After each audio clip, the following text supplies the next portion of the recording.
French painter Pierre Bonnard emerged in the twilight of Impressionism and in the birth of Cubism.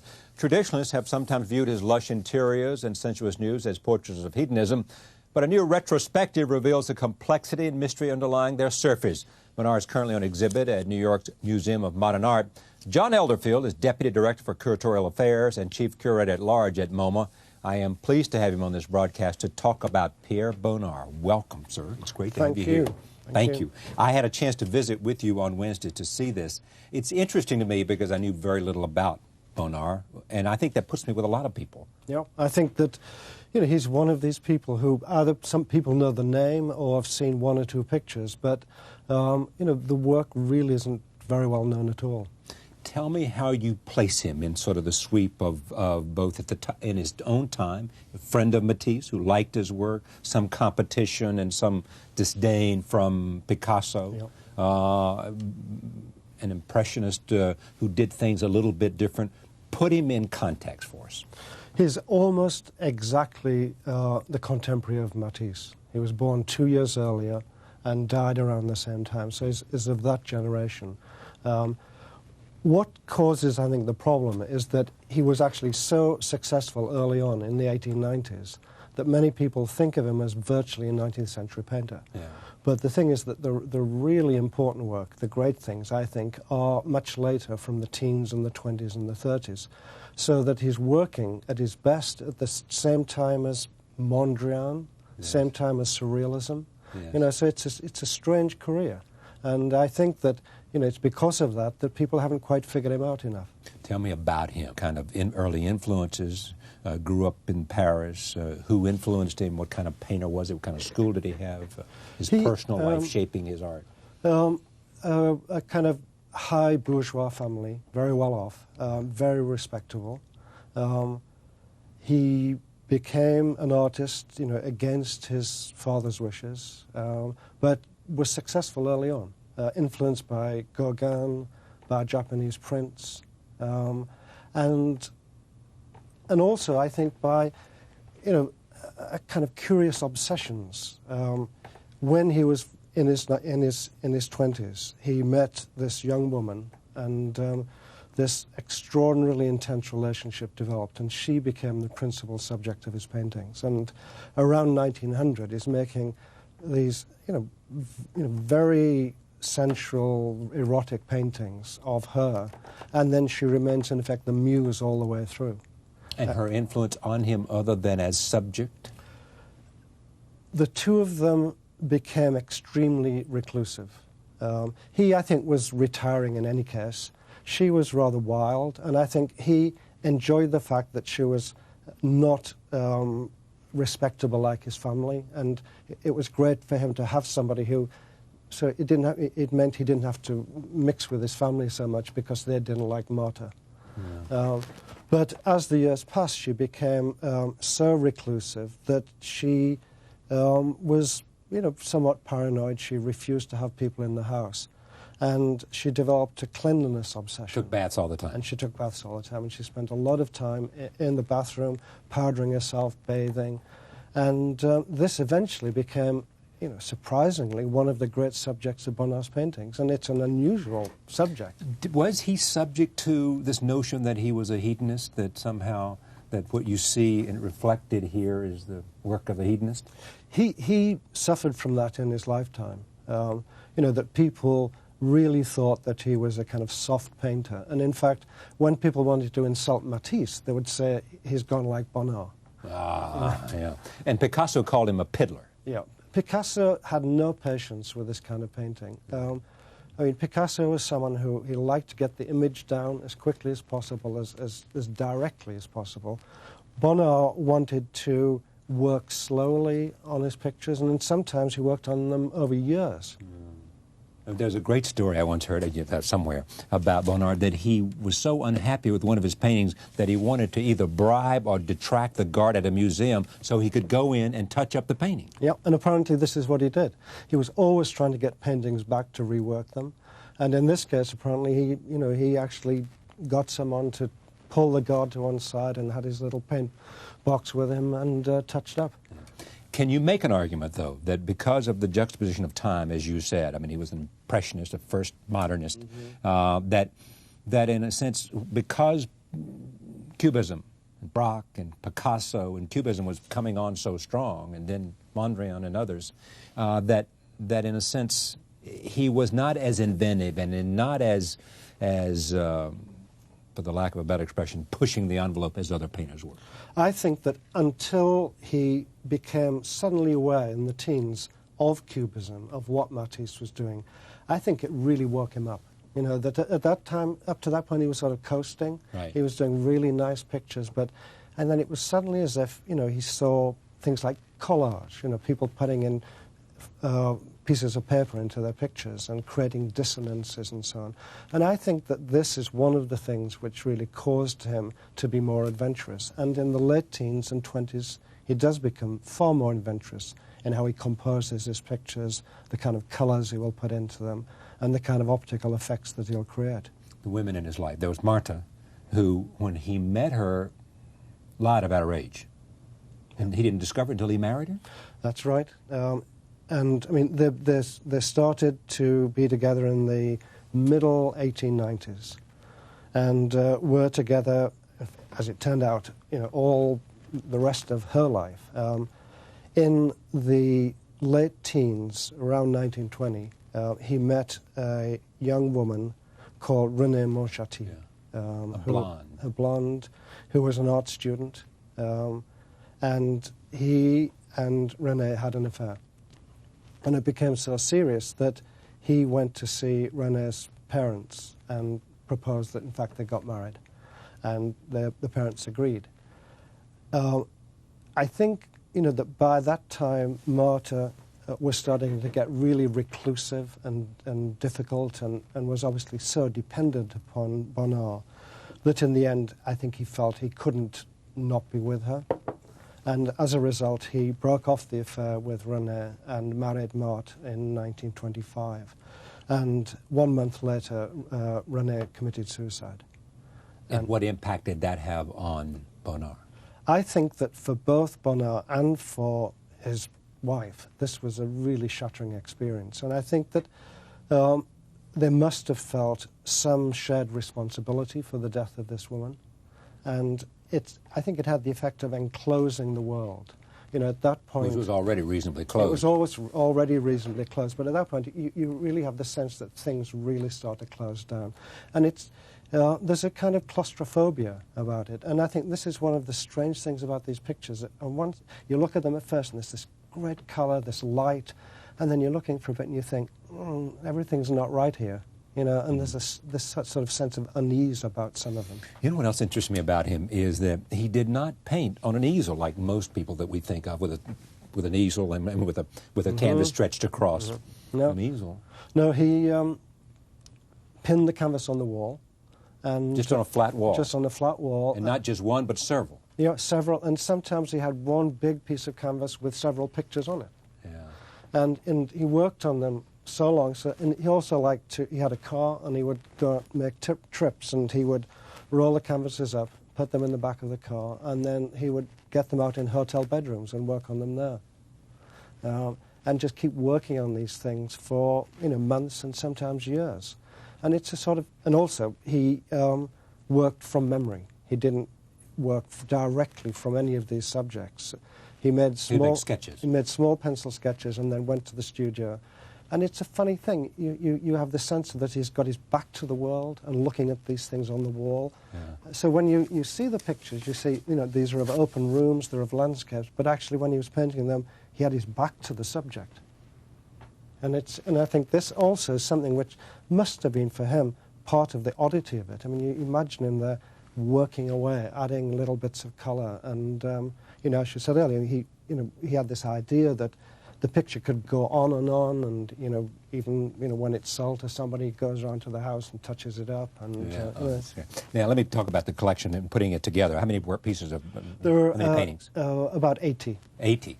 Mm-hmm. You have done this in a very interesting way, which is one you some applauded. The first room you go into, the first gallery, is in a sense a kind of chronological thing. It's early stuff. You get a feeling for Bonnard and his work. Yeah, the first actually the first gallery is the 19th century paintings, Yeah. and then you move through 2 other galleries chronologically until you get to the mid-1920s. So you've then been talked through, as it were, Yeah. how Bonnard's development takes place. So you see the development, and then you see it by landscape, by nudes, subject matter. subject Yeah. matter. And therefore you can see what? What's the advantage of doing that? I think that, too often exhibitions are done too art historically. I mean, since I'm an art historian, I can say this.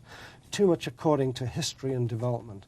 And I think when this happens, people tend to walk through the exhibitions more quickly. They say, this happened in 1920, this happened in 1925, and you go through, and you want to get to the end of the story.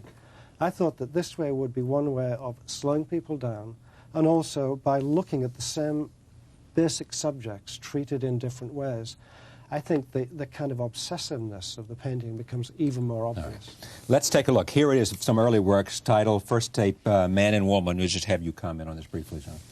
Yeah, this is 1900, and this is Bonnard and Mart, within a few years into their relationship. And already, a very strange idea of how to compose a picture with this folded screen in the center dividing off the 2 figures.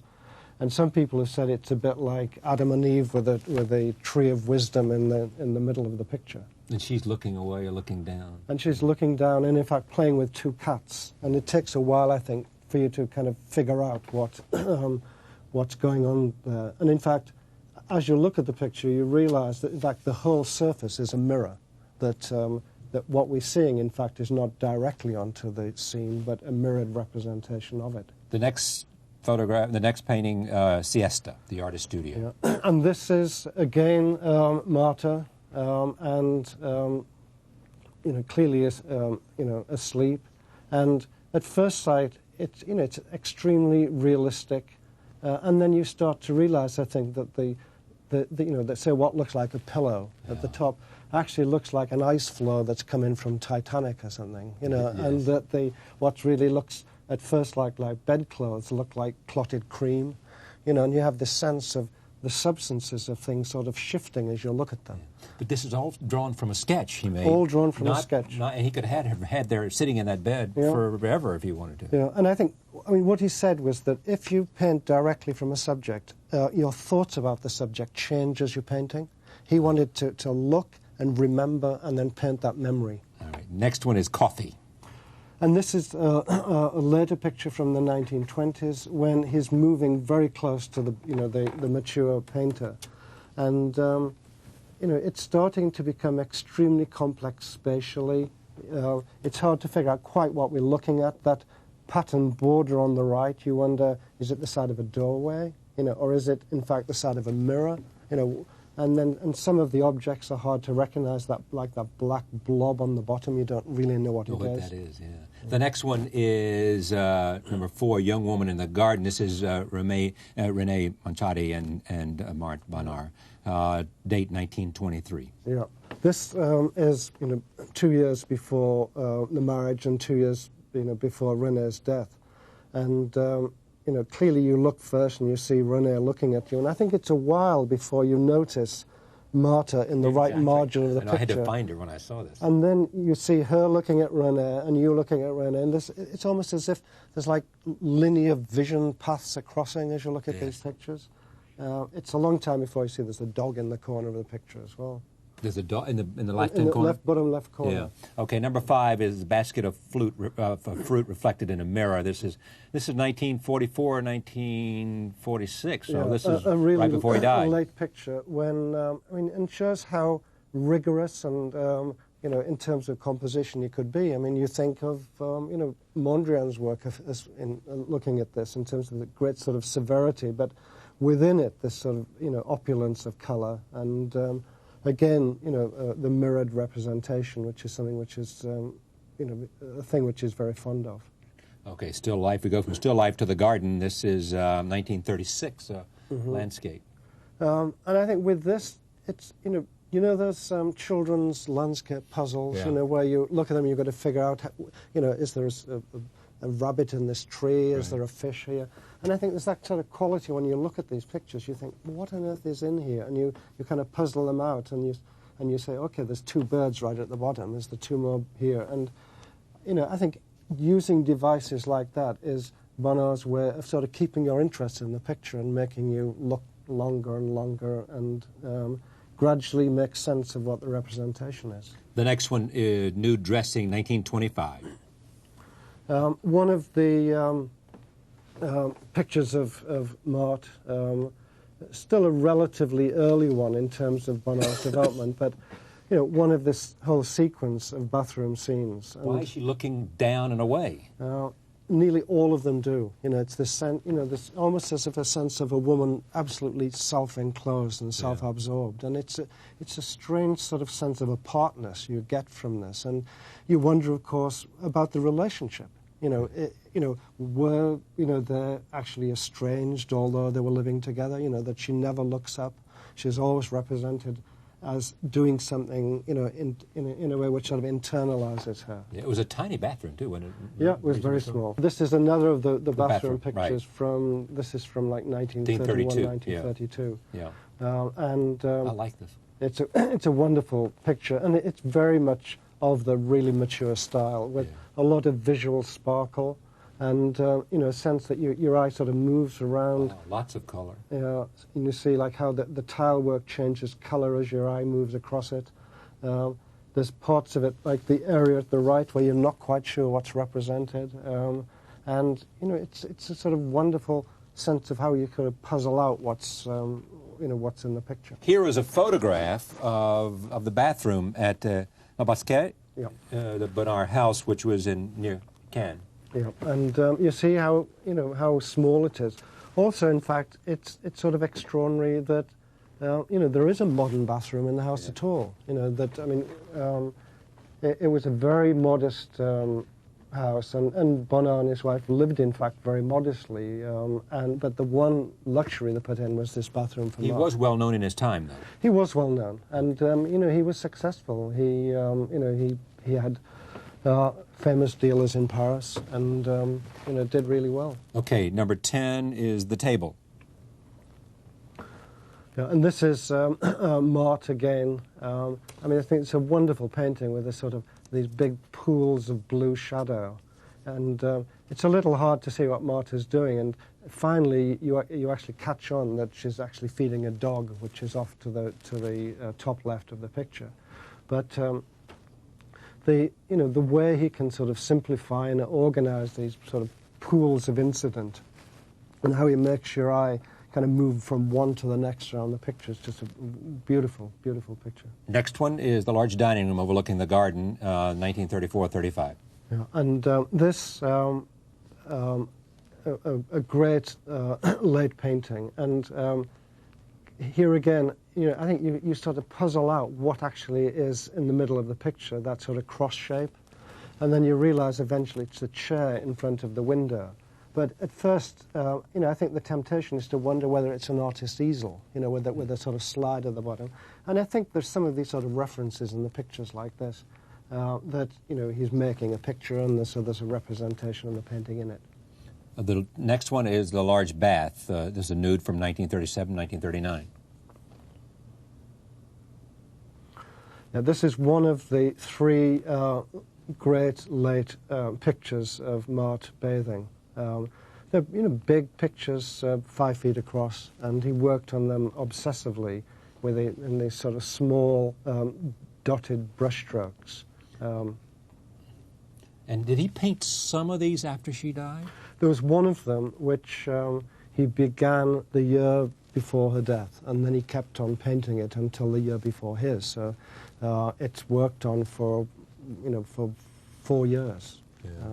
And it's an extraordinary picture because, I mean, even without knowing that biographical information, you realize that there's something, tomb-like about the picture, and also it's a bit like a bejeweled chamber, so there's like mixture of, in one sense, the kind of opulence of it, and also there's a slightly morbid quality to them.